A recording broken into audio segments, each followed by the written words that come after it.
Don't trust your senses. Why? And what does it mean? සාමාන්‍යවට කට්ටිය කියන දෙයක් තමයි කෙනෙක් ඇවිල්ලා කිව්ව බලයට දෙයක් විශ්වාස කරන්න එපා.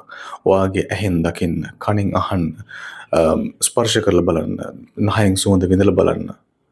ඒකෙන් ඔයා ජජ් කරන්න, ඒකෙන් ඔයා තීරණයක් ගන්න, ඒකෙන් ඔයා විශ්වාස කරන්න. හැබැයි වර්තමානයේදී ඒක පොඩ්ඩක් ලිමිට් කරන්න වෙලා තියෙනවා.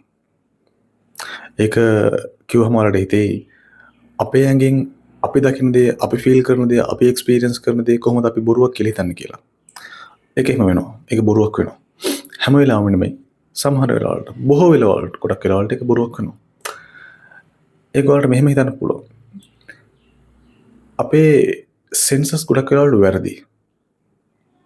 ඒක අපිව වැරදි තීරණ වලට, වැරදි ඩිසිෂන්ස් වලට යොමු කරනවා.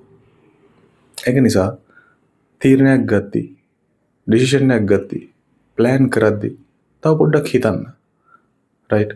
මොකද we don't see the big picture at the beginning. right? For example, like කිව්වොත් සීනි අපේ දිවේ වදිද්දී අපි ඒක රස කරලා බලද්දී ඒක sweet, right? එහෙමයි කියලා ඒක continuously consume කරන්න ගත්තොත් it brings us some health issues at the end. So it's not good for health, right? So it's better off not rushing into the conclusion of anything. Simply. Thank you very much. I am Fahad.